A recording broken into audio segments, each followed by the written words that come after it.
सदरील नवविवाहित तरुणी ही एका मुक्त सरकारी शाळेत शिक्षिका म्हणून रुजू झाली होती आणि 3 महिन्यांपूर्वी एका लग्नाच्या कार्यक्रमात या जोडप्याची ओळख झाली होती.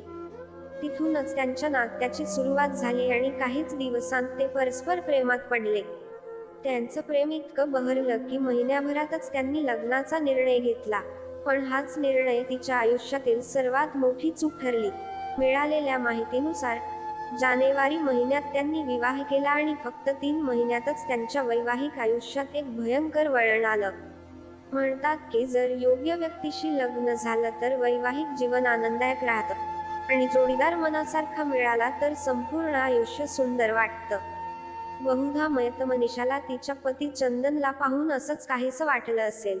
त्यामुळेच तिने लग्नात घाई केली आणि त्याचे परिणाम म्हणून 3 महिन्यातच तिचं सगळं आयुष्य कोसळलं.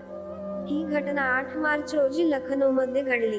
मनीषा विश्वास, वय 25 आणि चंदन कुमार, वय 27 यांचा जानेवारीमध्ये प्रेमविवाह झाला होता. गेल्या 3 महिन्यांपासून हे जोडपं आनंदात वैवाहिक जीवन जगत होतं आणि एकमेकांवर पूर्ण विश्वास होता.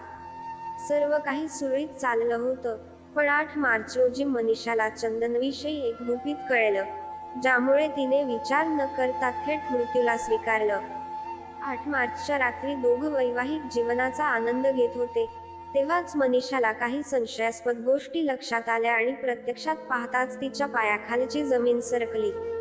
चंदन कृत्रिम लिंग वापरून तिच्याशी शारीरिक संबंध ठेवत होता आणि हे तो लग्नाच्या पहिल्या रात्रीपासून करत होता. हे गुपित उघडकीस आल्यानंतर दोघांमध्ये प्रचंड वाद झाला आणि चंदनच्या आईवडिलांनी मध्यरात्री त्यांच्या भांडणात हस्तक्षेप करत मनीषाला जबर मारहाण केली.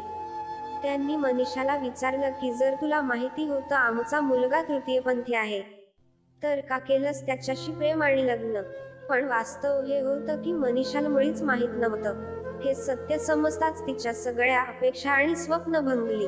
आत्महत्या करण्यापूर्वी तिने एक पत्र लिहिलं होतं ज्यात स्पष्ट नमूद केलं होतं की गेल्या 2 महिन्यांपासून त्यांच्यात शारीरिक संबंध होते आणि दोघांनी मूल होण्यासाठी प्लॅनिंग देखील केलं होतं. पण 2 महिने उलटल्यानंतरही गर्भधारणेचे कोणतेही संकेत दिसत नव्हते. म्हणून ती 3 वेळा डॉक्टरकडे तपासणीसाठी गेली होती.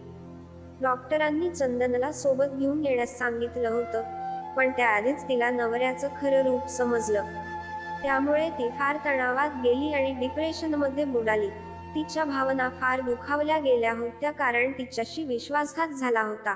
परिस्थिती पाहता हे स्पष्ट आहे की आरोपी चंदन, जो तृतीयपंथी प्रवृत्तीचा आहे, त्याने माणसासारखं वागून मनीषाच्या भावनांची फसवणूक केली होती. त्याने लग्न करून आपलं खोटं सत्य लपवलं, पण शेवटी ते उघड झालं. अशा प्रकारचं फसवणूक करणं ही गंभीर गुन्हा आहे. मनीषा अत्यंत तणावात होती आणि 9 मार्च रोजी सकाळी ती घरात गळफास लावून मृतावस्थेत आढळली. आत्महत्येपूर्वी तिने आपल्या मोठ्या बहिणीला फोन करून सर्व गोष्ट सांगितली आणि सख्ख्या भावाला एक पत्र पाठवून फोन बंद केला. त्यावेळी घरात सर्व झोपले होते आणि त्यामुळेच तिने आत्महत्या केली असावी, असं प्राथमिक तपासात स्पष्ट झालं. त्यानंतर यूपी पोलिसांनी चंदनविरुद्ध गुन्हा दाखल केला. मनीषा सरकारी शाळेतील शिक्षिका असल्याने ही घटना मोठ्या चर्चेचा विषय ठरली आहे. आता चंदनला काय शिक्षा मिळेल हे पाहणं महत्त्वाचं ठरेल. एक तृतीयपंथी व्यक्तीने प्रेमाच्या नावाखाली फसवणूक केली यावर तुमचं मत काय? आणि मनीषाने नवऱ्याचं खरं स्वरूप कळल्यानंतर जे पाऊल उचललं ते योग्य होतं का चुकीचं कमेंट करून जरूर सांगा. आणि जर तुम्ही आमच्या चॅनलवर नवीन असाल तर व्हिडिओला लाईक करा आणि चॅनलला सबस्क्राईब करायला विसरू नका. धन्यवाद.